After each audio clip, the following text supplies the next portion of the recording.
Hello, I'm Vivian. Welcome to my channel. The topic for this video is forgiveness and unforgiveness. And I'm putting it both in the health and mental health series because I think a lot of things do come, illnesses and unforgiveness come together. I think it's a snowball. And I've heard it, one of the things that really helps me to remember to be more forgiving is that unforgiveness is like drinking poison expecting the other person to die. And that right there says a lot more, because I think having that unforgiveness is literally poison to our bodies. We are not meant to carry that kind of emotion. And a lot of people, being hard-hearted because, for whatever reasons, people become hard-hearted. They have a lot more issues. They have a lot more heart issues, actually. There's, we now know the hardening of the arteries. There's all sorts of stuff. I'm not saying everyone that does that are unforgiving people, but there's a lot of things connected with unforgiveness that I believe puts us at a higher risk for other illnesses. I have to fix my glasses. And I thought this was kind of funny.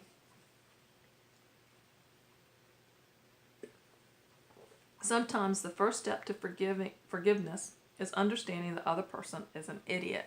And I've also seen that with where idiot was another word, or several other words. And that helps.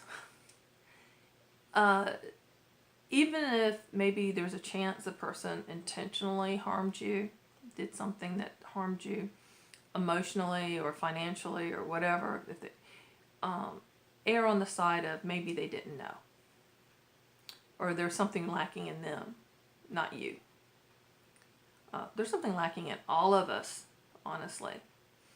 Now, whether you're a Christian or not, I'm going to go through some verses, and it still applies.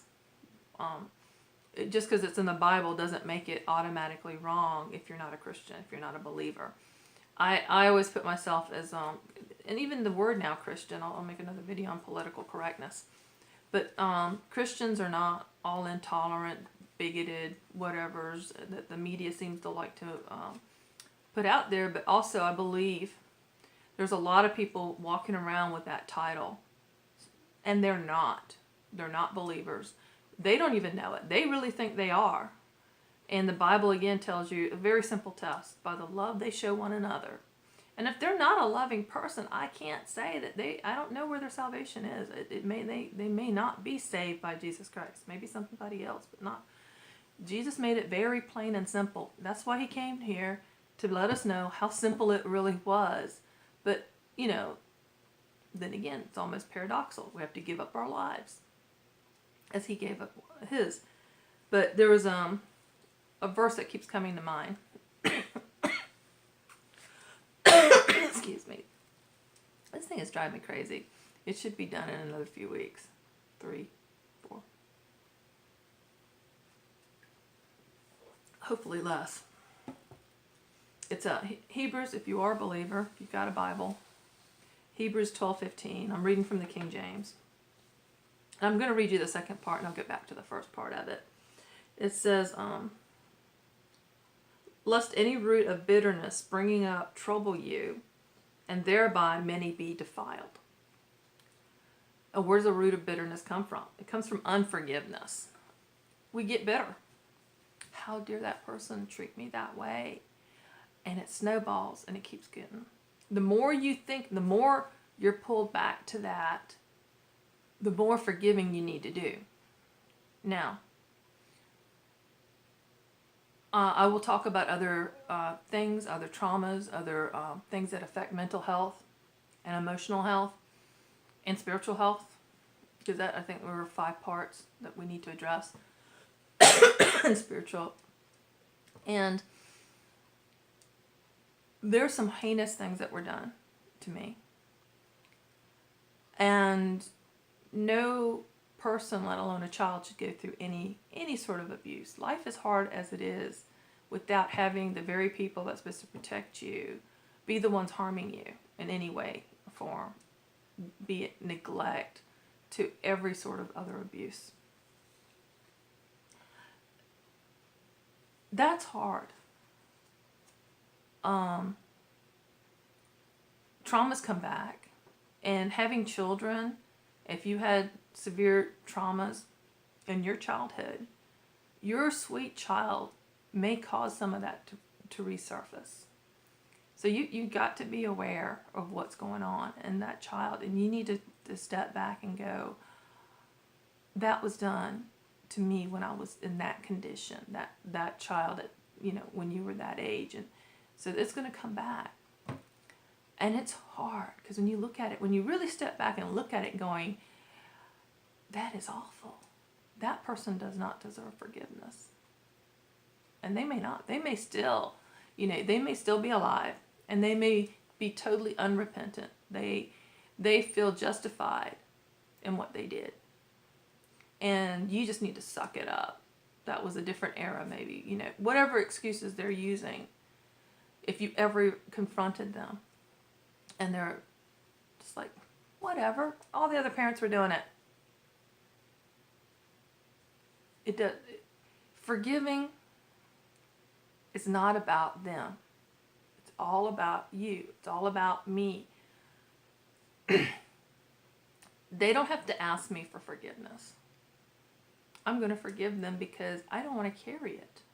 I want to put that baggage down. I want to kick that baggage to the curb, bury it. I don't want anything more to do with it. It's definitely not going to be riding on my back or in the back of my mind. It still comes up. That root of bitterness has you can do a whole big study. Whether you're a believer or not, it's a good study for forgiving. Because you don't want that. You want to pull that out. You want that root gone. But you can't go back and rewrite history. You can't change your past. You can't maybe you can get hypnotized and have that whole thing blocked out. You will still know it in the spirit realm, in your soul, in your body, in that area. I truly believe that. It's our job as human beings that want to perpetuate good in the world. We don't want to repeat those mistakes, whether they were mistakes. We definitely don't want to repeat the possible evils that were done to us. We don't want to repeat that. We don't want to grow that. We want to put weed killer, not Roundup, salt. We want to dig that root out, and we want to burn that sucker. It's not going to get a chance to grow. We want, and it doesn't undo. It doesn't let them off the hook for what they did, okay? And it's a process. It's a journey. I have not reached the end of the journey of forgiving. Because just when I think, okay, I'm done with that issue, I've forgiven, I've worked on it, it doesn't cause me this, horrible, gut-wrenching, want to go into a fetal position reaction when it comes up. So I think I'm healed, and then something else happens. And it's like, okay, there was still some root left. I got to dig that sucker out and do that process again and go through whatever it is. That person is just an idiot. They're crazy. They're actually literally insane. They're certifiable, should be in a straitjacket, rubber room, insane. Or they were just evil. They were, they deserve to go to hell. They are just not, they're not forgivable. What they did is not forgivable. It's that bad. But I still have to forgive, or I'm going to carry that weight in my mind, in my spirit, in my emotions, whatever you want to call it. It's going to be there unless you let it go. And forgiveness is about that. The first part of that verse was, look diligently, lest any man fail of the grace of God.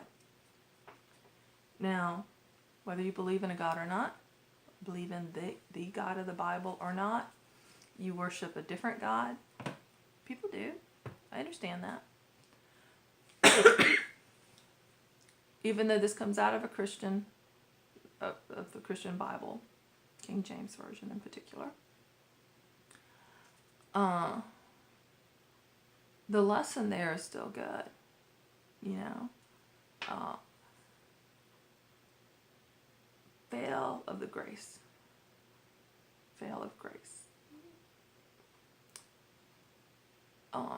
What is grace?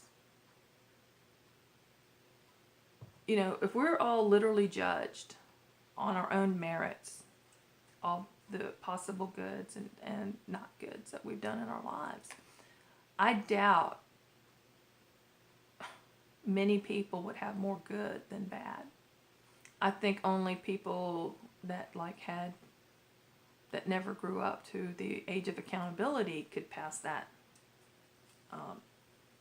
And many kids would even fail that weighing of good and bad. And grace, having grace, I don't have physical grace. I am a klutz. I will trip over my own feet. I do. I got that talent down. But this kind of grace is a spiritual grace. It's the ability to love somebody that's very unlovable is, to me, the highest form of grace. In church, we're taught that, you know, judgment is getting exactly what you deserve. And most of us deserve that because we're not. We want to think we're good, and we may do a lot of good actions. I mean, I personally do a lot of good stuff for a lot of people, and I'm not expecting anything back from them. I'm definitely storing treasures in heaven. I don't want, you know, it's if you're a believer, you understand what I'm talking about. If you're not a believer, you may still understand, but that's what I'm trying to explain a little bit more. I do. I personally am. I'm doing a lot of stuff. I'm going to be putting a lot of stuff out there that I hope is going to bless somebody. And this is a lot of time and effort I'm putting into these things. And I do this in real life more so. I am always trying to be helpful. But I also know in my spirit, I'm a petty person. I am not a loving person. I know how to act with kindness. That's what, you know, I've been praying. It's like, God, it's been very clear to me, if I can't be loving, just be kind. And that's not been easy because I can edit this. I can stop and start over. You don't hear some of the unkind things that just pop out of my mouth in real life. I have to be extra careful about that because, you know, there's a fine line between witty and cruelty. And being, you know, when we laugh, stop and think about what we laugh at. A lot of it is unkind. See someone fall on their face and the first reaction you get is, that's not kind.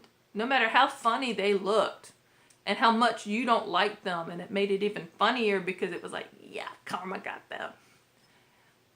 It's unkind. What we as humans, you know, humor, it's always somebody is on the short end. Someone's getting put down. That's what's funny, you know. A lot of our humor is very unkind. I'm all for laughing. I make jokes and make fun of myself and allow that because I like laughing. I like making other people laugh too. But you got to be careful we don't cross into that. And forgiveness.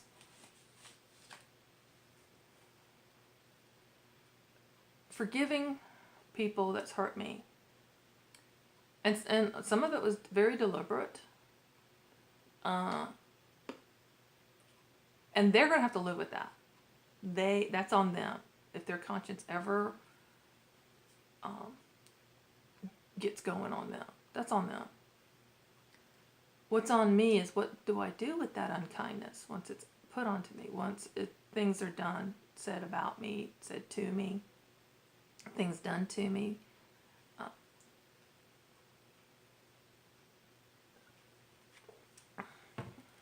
It's on all of us. At that point, we own it. And as an owner of something, we can turn around and pass it on to somebody else, defiling others. That's what it's talking about. That we allowed. This is why a lot of people that grew up in a certain type of family continue. They have a heritage of abuse. A young. If a boy watches his father beat his mother, as much as he may hate his father at that moment, he's more likely to grow up and beat his wife too, in front of his own kids. Why? It's that root of bitterness. It's that unforgiveness. And the more he hates his father, the more he hates himself. And the hate grows. It's fed. And without forgiving his father, without forgiving himself, and getting forgiveness, if he's, that, it's easy to see. We all see that cycle without seeing the root causes. Forgiveness,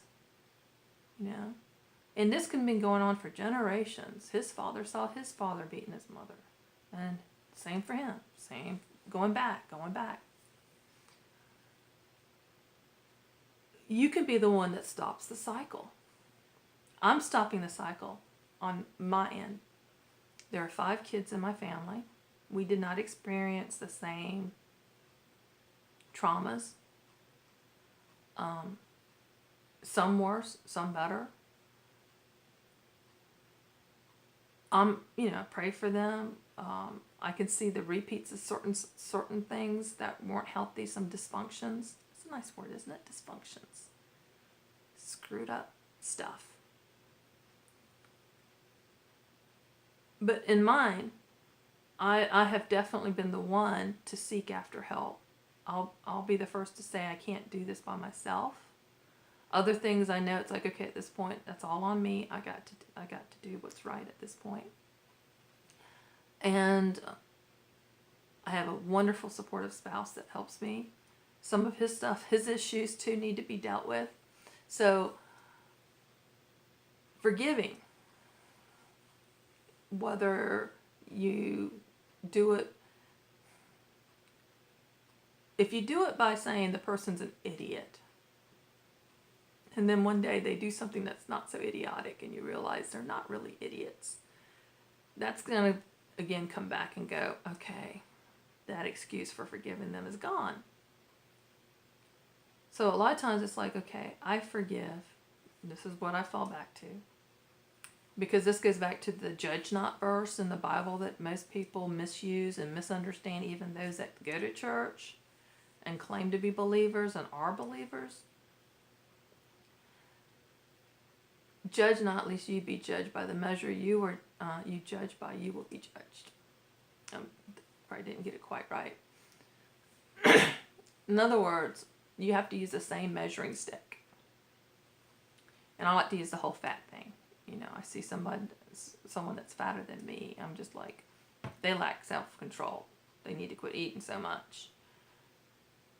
How do I know they don't have a medical condition worse than mine? I can excuse mine. I've got all sorts of medical conditions. I should be even bigger because I got diagnosed with PCOS. I got this beautiful label I can hide behind and excuse my own behavior behind.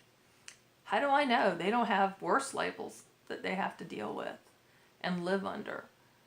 So that's where I'm using one yardstick for me and a different one with them. It doesn't matter if we're talking 5 pounds or 500 pounds difference. That is not my, I need to use the same measuring stick. They lack self-control. I lack self-control. I don't have the most controlled personality. So I want to be forgiven. And that means I need to forgive. It's sowing and reaping. It's karma, however you want to put it. I put forgiveness out there. It comes back. Right? That's how it's supposed to work. I plant forgiveness, I grow forgiveness. I plant unforgiveness, I grow unforgiveness. Both of them will fruit in my life and in my health. It took a long time to work through certain things. And certain things I've come to the realization I don't need to understand. It happened. I don't need to understand why it happened. I don't need to know the psychology of the people, of everyone involved. I don't need to know what's wrong with them. All I know is it happened, and now I've got to deal with it. And it's all within my power how I deal with it. Me. They know I'm an adult. I'm not a child anymore. They can't put me into a vulnerable position. They can't do anything to hurt me. Not unless I let them. I know how to fight. Physically, verbally. I'm really good. A lot of verbal abuse, by the way. And that's just as painful as getting slapped sometimes. Because that hurts. It all hurts. But forgiveness is so key to healing, not just emotionally and spiritually, but physically. I truly believe that. And I believe a lot of people with especially the worst childhood abuses and traumas, carry that unforgiveness. And I truly believe that makes us more prone to cancer and other illnesses versus someone with the same traumas that's learned to forgive and at least let it go and going, I'm not going to hold that. I'm not going to swallow that poison hoping the other person dies. I'm going to forgive. And there's times it's like, I don't want to forgive. I want that person smacked down. I want to see them crushed. I want to see them hurt because that's what they deserve. I deserve that too. I've not always been kind. There's somebody I bullied. I was being bullied. I can tell you, I can give you all sorts of excuses, but while I was bullying this other girl, I knew it was wrong. I knew I was hurting her. Now I live with that, and I pray that she's found forgiveness and peace. For me, that she's forgiven me. And I'm very ashamed of that. So, do I think those that the girl that bullied me has any shame? I don't know. It doesn't matter.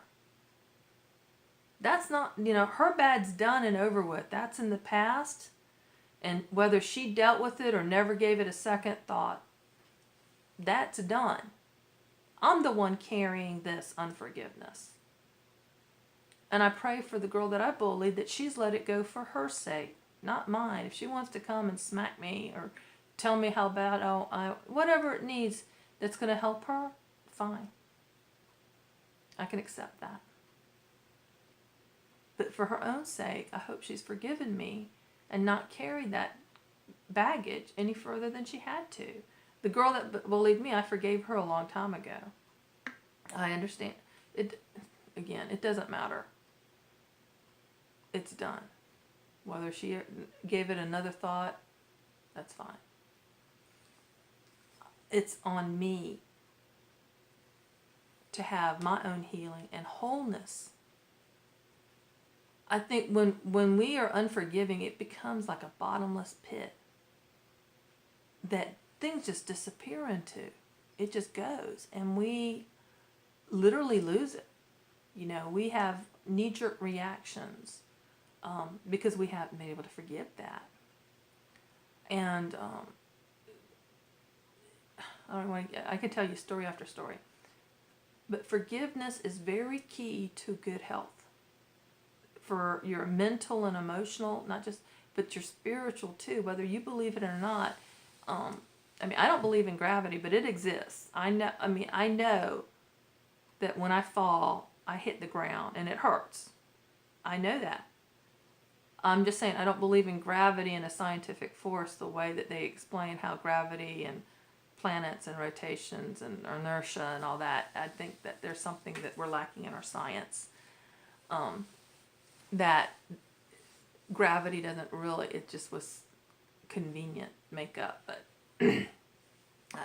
because if gravity was gravity, we'd just be one huge mass. There would be no universe. It'd all be not going out. Another topic. Do you have unforgiveness? Why? Do you like carrying it? I know you don't. Well, you may think it gives you power. As long as I have this unforgiveness, I can stay mad at this person. And that anger may give you the power to do what you need to do to be safe. Okay, there is that aspect of it. But it's going to really wear you down. It's going to tear you down. You're not going to end up in a good place with that. You need to get to the point of where you can be safe without the unforgiveness, without the anger. And you can do that. So I strongly encourage you to work on being forgiving. It's a process. Don't kick yourself when you realize a month later that it comes back up and it's like, I thought I dealt with it. It's okay. It's like gardening. Keep weeding, keep weeding, keep weeding. You get that soil right, and those weeds just pop right out. You don't have to dig them out. They just come right out. It's like, anyway. And that's what our spiritual, our intellectual, emotional being should be. Good, fertile soil with ease of growing the good stuff and easy to pull out the bad stuff and get rid of it. Throw it on the compost, throw it in the burn pit. Visualization of those things actually help. You can visualize the trauma as a plant and make it as ugly as possible. I think all plants are beautiful to some degree, but this is something you don't want growing. This is obnoxious. It smells bad. It's got thorns. And the roots may be very complicated and deep and hard to pull out, but you can dig it out. You can use a trowel. You can use a shovel. You can put salt on it and imagine it just withering, turning brown, falling in, and dying. There's different things. That kind of stuff helps me. You getting physical, literally going out there and cutting down a tree may help you while you visualize. Actually say this is that event. And what you're going to end up with is forgiveness at the end of it. You may need to you may need to run, whatever it is, do some sort of kickboxing. Yeah, it's easy to picture someone's head on there, but that's not forgiving. That's not, throwing darts at a picture of somebody that's hurt you is not going to grow forgiveness in you. Sorry. It may be fun, laugh, but there's a point you need to sit down and go, okay, this person really did me wrong. And forgiving them, tell yourself, speak the words. Forgiving them does not let them off the hook. It just gets them off my hook. I don't have to drag this with me everywhere I go. I'm letting myself free. The other person's the other person. You are not responsible. You are responsible for yourself. You are responsible for not perpetuating whatever wrong that they did, and you're going to pass that on to someone else. Say, I'm going to stop it. No more. And it works. It works. And I'm amazed when certain people that know all the stuff I've gone through, and they come up and they go, you're the most forgiving person. And I'm like, but you don't realize I'm still working on it. I'm not done. But they see that because they can't imagine going through some of the things I've gone through and not be more of a wreck. I had a roommate who was, and she just was like she started drinking when her parents divorced. She couldn't imagine all the stuff she'd be doing if she went through half of what I had gone through by that age. So it's like, yeah, you don't know, different people. But her, it didn't minimize what she was going through with that, what she went through. So different things, you don't have to have gone through a major trauma to have unforgiveness. And especially with a loved one, your spouse in particular, you have to be very careful about those things. I mean, I know that certain things that's going to irritate me, that, my husband's going to do them again. I love him or I don't love him. How am I going to act? What does that look like? I forgive him. I already forgive him. He comes back when he asks for forgiveness. I was like, I already forgave you. And he feels bad. I mean, I've been, and it's been reversed too. I've done some stuff and I'm just going, oh my God, I can't believe I did that again. I said I was sorry and I wasn't going to do it again. I did it again. He's human too. He totally means it. But he's going to slip up. The thing though, after almost 30 years together, those slip-ups are getting further and further apart each time. And we're treasuring each other more and more. Our marriage, we're more lovey-dovey than we were as when we were honeymooning. We're more affectionate toward each other. We understand each other's love languages. And the forgiveness is right there all the time because I don't want to carry that. That whole, we always debate about don't let the sun go down on your anger. It's like, but what if the sun's already set? I can go to bed angry, right? Because it's already set. It's needs, I can't do it when it sets again. So I can carry it for almost 24 hours. It's funny how we do those kind of things. I think it's time to wrap it up. What do you think? Are you forgiving or unforgiving?